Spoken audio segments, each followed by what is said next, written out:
Hello. Okay, so we've decided that we wanted to do just a general Q&A video, just some frequently asked questions that we get. So we're gonna go through our Q&A that we have and answer some questions that commonly get asked out of the Q&A inbox on our TikTok account. So just a disclaimer to start off real quick, we are not experts in anything, we are not professionals, we are just people dealing with this disorder and figuring things out. So here are some frequently asked questions that we, a DID system, get often. I guess that's kind of the definition of frequently asked questions. Anyways, okay. Let's start out with how do alters develop? Alters develop through trauma. That being said, it's important to remember there's a huge issue with the fact that DID is so common. It is much more common than people think that it is. The estimated rate is 1 to 3% of the global population. That's as common as people with ginger hair. So it's, I'm gonna adjust the lighting a little bit because when it's on the brighter settings, it gets flickery. There we go. But yeah, so there's a lot of issues with trauma gatekeeping in the community, and essentially people comparing trauma and people trauma gatekeeping themselves and being like, what I've been through wasn't bad enough to cause DID, which just, an important thing to remember is alters are formed out of trauma, and also trauma is relative. When it first starts, you were a child with the worldview and the experiences of a child. So things that you may now not think of as traumatic at all may really have been to a 4-year-old who that was their whole life and that was all that they knew. Also, alters beyond childhood form out of trauma and stress, but it can be really little things. It can be the straw that broke the camel's back type things where you can go through so many different horrible big things and you'll be fine. And then you're late for the bus and you miss the bus. And that stress was just one level beyond what you were able to deal with in your life at that point. And you have a split. So let's not gatekeep trauma. Alters are formed out of trauma. Trauma is not something to be compared. Question we get often is just how to address us and what pronouns to use, whether to use plural or singular pronouns. So that just depends on who you're talking to. So if you're talking about the system as a whole, about their whole life and everything, then yes, it's going to be they, them, we, our, etc. If you're talking to an individual, then it's singular because each alter in a system is an individual. So I am talking to you right now. We are not all talking to you right now. By the way, it's Alex. Hi. So yeah, kind of our general rule of thumb that we tell people is go with what instinctually feels right and be open to corrections. And so long as you're not actively invalidating the fact that there are multiple alters within this person's system, you're good. And so long as you're open to corrections, if you get the pronouns incorrect, if you get the name incorrect, etc., then it's all fine and dandy. Birthdays. So for us, none of us have birthdays that we have chosen or that we identify other than the body's birthday. That being said, there are some systems who do have that, and either it will just be a random chosen day that alter is like, I want this to be my birthday because I want to, as an individual, get to have my own birthday. Or it will sometimes be a trauma date or a specific day, the day that they know that they formed, etc., etc. Can alters date internally? Yes. Yeah, alters within a system have completely unique relationships, just like people outside of a system. And we're all stuck together. So there are people who won't get along. There are people who will get along. There are people who will be attracted to each other. There are people who will have like sibling type relationships and parent type relationships. Communication within your system, once you're opening up communication, if you don't hear voices, that doesn't mean that you're invalid. Some people have very auditory communication.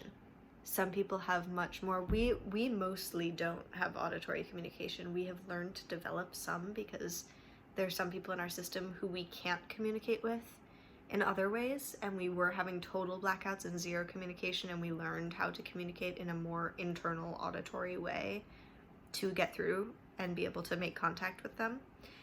That being said, for us, mostly it's not hearing voices. Mostly we've always kind of described it as like you get a thought given to you, but that thought is written in a different font than your thoughts usually are. And it's very clearly distinguishable as not your own thought or feeling or whatever. So you don't have to hear voices to have communication with your system. That being said, it also is very common to hear voices with communication with your system, so don't feel like you're crazy if you're hearing voices and you think you might have DID. Or you do have DID and you're hearing voices. It's normal. It is very common for Ulcers to go quiet for a long time. Ulcers don't die. Ulcers don't just go away. They're not gone. But there are many Ulcers who will go dormant or just not communicate and be doing their own thing internally. And that can happen for days, weeks, months, or years, or decades. Yeah, the host does not always identify with the body. I do not identify with this body. I do not identify with this body's age. I do not identify with this body's birth name. I do not identify with how it looks. Yeah. And again, remember, if you haven't seen our old videos, the host is a role that changes over time, or can change. I am definitely at least our fourth host. There are also a few years there where we're not quite sure what was going on, and we may have had another host in there, kind of like in our childhood, teen years. And that's something we're internally trying to figure out. Yeah, that's our own whole journey. How do you recommend someone external to react when a switch has just happened? It depends on the context. If you know that they're a system, they know that you know that they're a system, and you are in a private enough space, like you don't want to be just walking around in the grocery store and really loudly be like, oh, did you just switch? Because then you're outing them in public, and that's not cool.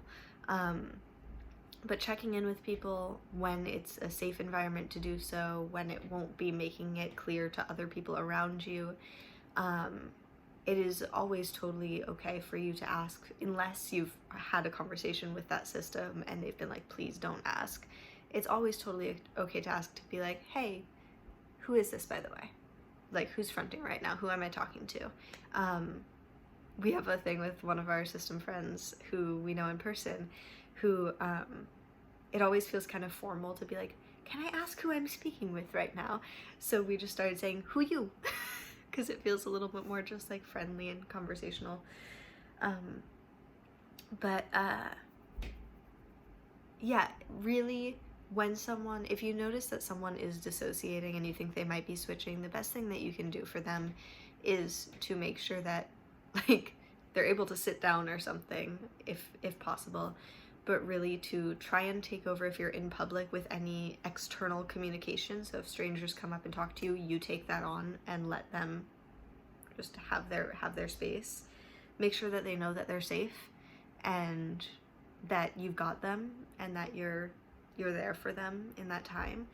And like, one thing we really appreciate is that our partner, whenever we're dissociating, he'll just start talking about random stuff, but it's like, even if he was already talking about stuff, he'll just kind of veer into stuff that it doesn't really matter if we actually are keeping up with it. And every once in a while, we would be like, sorry, I'm dissociating, I'm not catching this. And he'd be like, yeah, I'm not talking for you, I'm talking for me. Which we love. And like that type of not making it a really serious moment and not making it a really big deal, but making sure they know that you're there for them, and then just allowing things to continue and make sure they know that they just have their space to take their time and nothing's being expected of them, is really helpful. We personally just really appreciate when it's something more like what our partner does, where it just keeps being casual, because a lot of the times, even if people are like, take your time, it's okay, if they're like, everything's okay, we're here with you, you're safe, take your time, it's okay. It can be really overwhelming, and it can really make you feel anxiety and kind of pressure to speed up whatever's happening internally. So those are our recommendations, is make sure that you're not outing them, but also make sure that you make the area around them as controlled and safe as possible, and make sure that you're not, like, don't try to engage with them too much in conversation. Just let them have their moment, let them do their thing, and keep them safe. And then once they've switched, check in, see who it is, see how they are, and make sure they know where they are and what's going on and stuff. It's always good to be like, okay, do you know what's going on? Are you aware of like where you are and everything? Okay, cool. And if not, just give them some general like information that you would want to know if suddenly you appeared somewhere. Like, okay, this is where I am, this is what day it is, what time it is, who I'm with, what I have to do today, why I am where I am, etc.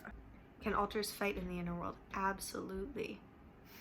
Absolutely. You are stuck with this group of people for your whole life. And not just like stuck like around each other, like they are there when you're shitting. Sorry, we shouldn't be swearing. But like constant. You do not get privacy from these people ever, and you know that that will never change. Do you think you would always get along with people in that type of situation? Nah. There are tons more questions that we get asked often, but I'm gonna leave it at that. And if you have other questions you would like us to answer, please comment them below. Also, there is a possibility that in the future, if this YouTube channel really picks up, we are going to turn the comments off. So then come interact over on TikTok if that's happened at this point. But so far, as of posting this, the comments are still on. So comment below what questions you would like us to answer in a future Q&A video. Okay. Thank you guys.